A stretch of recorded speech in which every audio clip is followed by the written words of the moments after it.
Bonjour, bienvenue dans une nouvelle vidéo. Donc cette fois-ci, c'est un focus lecture, donc toujours dédié à un roman de l'imaginaire. Donc aujourd'hui, je vais vous chroniquer La Guilde des Faux Repentis, écrit par Aurélie Croiset et publié aux éditions Iméris. Donc c'est un roman de fantasy jeune adulte, issu d'une maison d'édition indépendante. Donc j'ai participé à leur campagne Ulule. Donc c'était au printemps et je l'ai reçu cet été. Et du coup, je vais vous présenter tout au long de la semaine ce que je pense de ma lecture. Donc tout d'abord, on va commencer par la présentation de l'équipe éditoriale. Le design et les illustrations ont été réalisés par Laura Moret. Le graphisme a été réalisé par Cyrielle Fouché. Et c'est tout. Donc c'est un ouvrage qui est disponible également en relais collector via la campagne Ulule, donc dans un tirage limité, et je pense qu'il sera également disponible en brochet lors de sa sortie début octobre 2026. Donc on va suivre trois protagonistes, Thalia, Léonie et Reine, au sein de la cité de Morne-Brume. Et donc en fait ce sont d'anciennes repenties qui ont commis des actes répréhensibles par la loi, qui ont été emprisonnées, et pour réintégrer la société, elles n'ont eu d'autre choix que d'intégrer la guilde des faux repentis afin de traquer les obscurams. Donc ce sont un peu des spectres qui sont capables de prendre possession de corps humains pour se nourrir. Et du coup, ces spectres-là hantent un peu la ville depuis quelques temps, et elles vont devoir les éradiquer et comprendre un peu pourquoi elles sont de plus en plus menacées ces derniers temps. Donc là, j'en suis, j'ai lu les 10 premiers chapitres. Mon impression globale, c'est que c'est un roman qui est quand même qui est vachement axé sur les personnages, dans le sens où il y a pas mal de joutes verbales entre les différents protagonistes. Et voilà, il y a quand même aussi des descriptions qui permettent de cerner un peu l'ambiance macabre et un peu gore aussi, je dirais, du récit. La trajectoire de l'intrigue, elle est vachement axée sur les personnages et non sur l'ambiance ou l'atmosphère. Même si ça reste quand même assez explicite, mais je trouve que le rythme est quand même assez soutenu, assez haletant, de par les différentes personnalités qui sont dépeintes dans le récit. C'est assez soutenu en termes d'action, pas forcément en termes de plumes. Alors j'avais pas forcément d'attente au niveau du style d'écriture, parce que c'est le premier roman de l'autrice que je lis.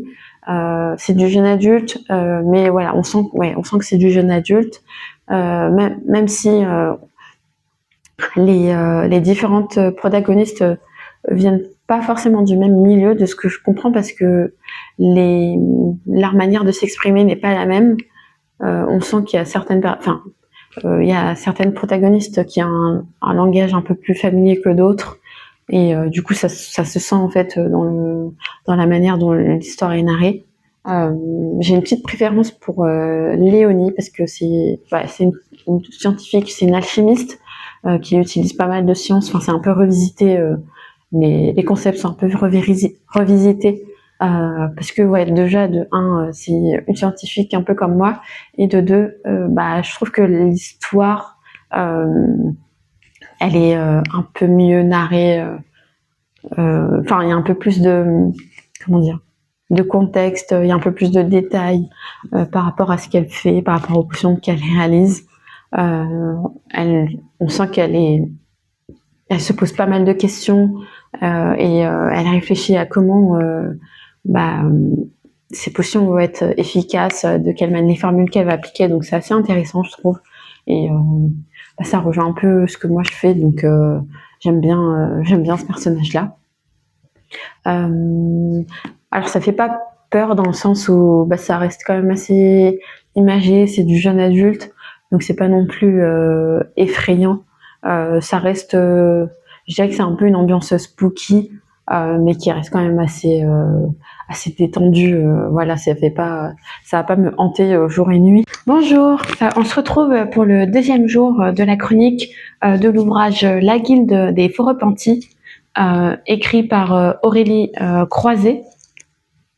Donc, j'en suis rendue au chapitre 19 et à la page 166, il me semble, c'est ça.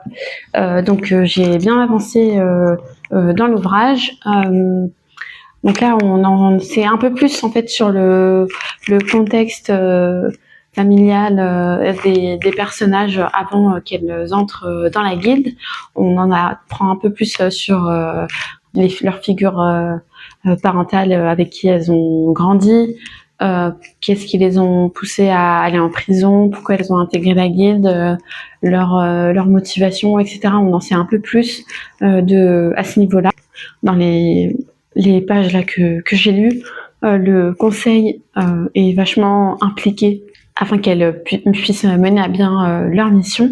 À la tête de ces autorités, il y a leur chef qui s'appelle Ritz, qui leur donne, c'est leur chef un peu, c'est leur interlocuteur direct, et c'est lui qui leur donne des ordres pour leur dire ce qu'elles ont, tout du moins les tâches qu'elles ont à faire dans le temps. Et c'est toujours assez haletant, c'est assez rythmé. Comme j'ai dit, il y a quand même pas mal de dialogues, donc ça avance.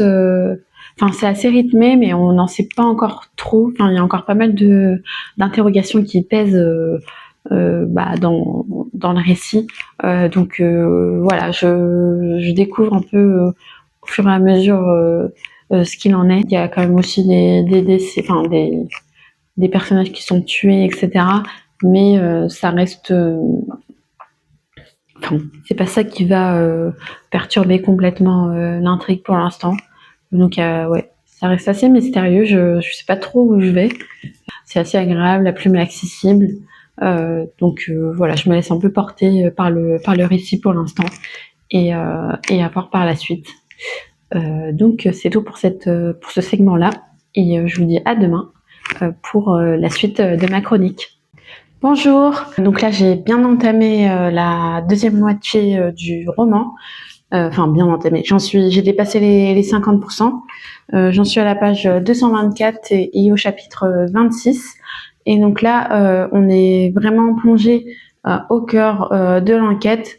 Chaque repenti essaye de trouver la personne qui en a après elle, et elles enquêtent un peu de leur côté. Elles essayent d'utiliser du coup leur pouvoir pour arriver à leur fin. Donc oui, il y a pas mal d'enquêtes, d'interrogations, de suppositions. Elles se demandent un peu, finalement, qui est le coupable. Même au sein du trio, elles se posent des questions. Et voilà, ça met vraiment en péril les missions qu'elles doivent accomplir de manière quotidienne. Donc là, elles arrivent presque à un point de non-retour, et elles doivent absolument trouver un remède déjà pour éradiquer les obscurans. Moi, j'ai pas vraiment de supposition. Comme je vous l'ai dit, j'essaie de me laisser porter un peu par le fil de l'eau. Et ouais, c'est assez chouette à lire. Mon personnage préféré, c'est toujours Léonie. Parce je trouve qu'elle se distingue un peu du trio de par ses réflexions. Ouais, comme je vous ai dit, ouais, son point de vue, je trouve que c'est le point de vue qui est le mieux narré parmi les trois trios. Et j'aime bien. Donc voilà, c'est assez chouette comme lecture. Je vais pas trop spoiler non plus. Il n'y a pas plus de choses à dire que ça. Il me semble que ça avait été mentionné qu'il y avait un intérêt amoureux saphique dans le livre. Alors du coup, j'ai un peu compris. Je pense que je pense avoir identifié du coup les personnages, mais l'intérêt amoureux est pas forcément si développé que ça pour l'instant. On sent qu'il y a une tension entre deux personnages, mais voilà, ça s'arrête un peu là. C'est un peu tout pour cette partie. Donc il me reste un peu plus de 180 pages à voir par la suite. Et puis on se dit du coup à demain pour la suite de ma chronique. Donc on se retrouve pour la suite de la chronique. Donc il me reste actuellement une centaine de pages à lire. Donc j'en suis rendue au chapitre 36 et à la page 3, non pas 300, 295. Donc là, on est vraiment à un second point culminant de l'intrigue. Voilà, il y a certaines repenties qui prennent des libertés sur certaines choses, quitte à mettre en péril leur vie. À ce changement, à ces perturbations, je trouve que le groupe du coup est un tout petit peu moins. Enfin, je dirais pas qu'il est moins uni, mais il y a certaines personnes qui ont leurs ambitions propres et du coup ça met un peu en péril le bon fonctionnement du groupe. Là, il y a une certaine cohésion aussi qui est un peu mise à mal et du coup ouais, c'est assez intéressant à lire.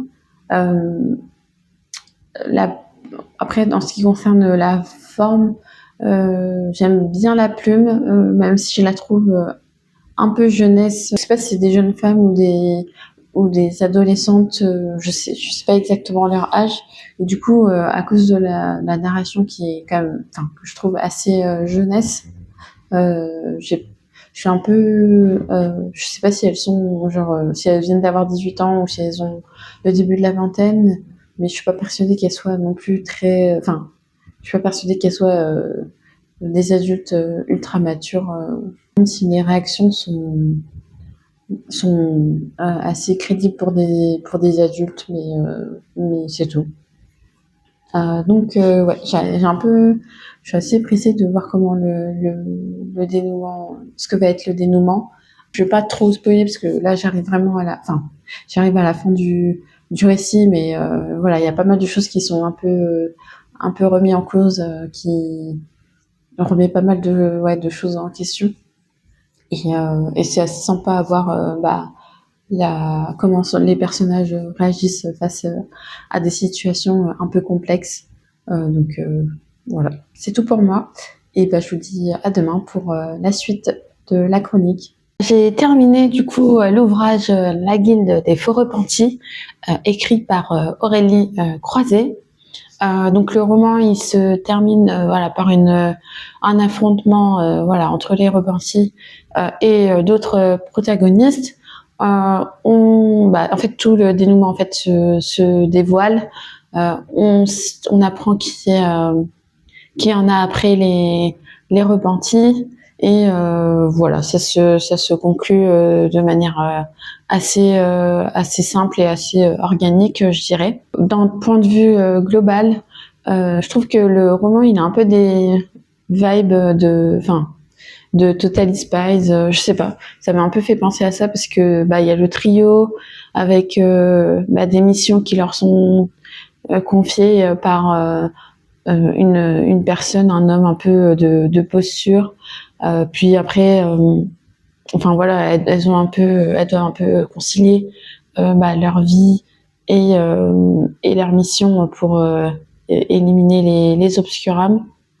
Donc ouais, j'ai trouvé que ça pouvait s'apparenter un peu à ça. En plus, il y a une scientifique qui se distingue du trio.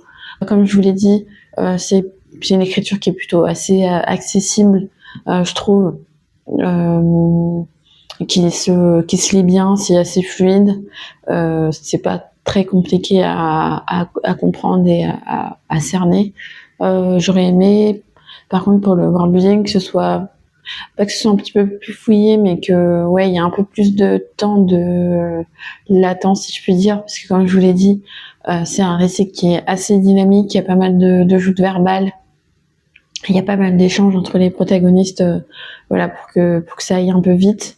Et j'aurais aimé plus de moments pas calmes, mais de moments de description, de moments un peu d'ambiance pour appréhender un peu le récit. Mais voilà, ça reste une bonne lecture, mais j'aurais eu besoin d'un peu plus en fait pour que ce soit une très bonne lecture, voire un coup de cœur.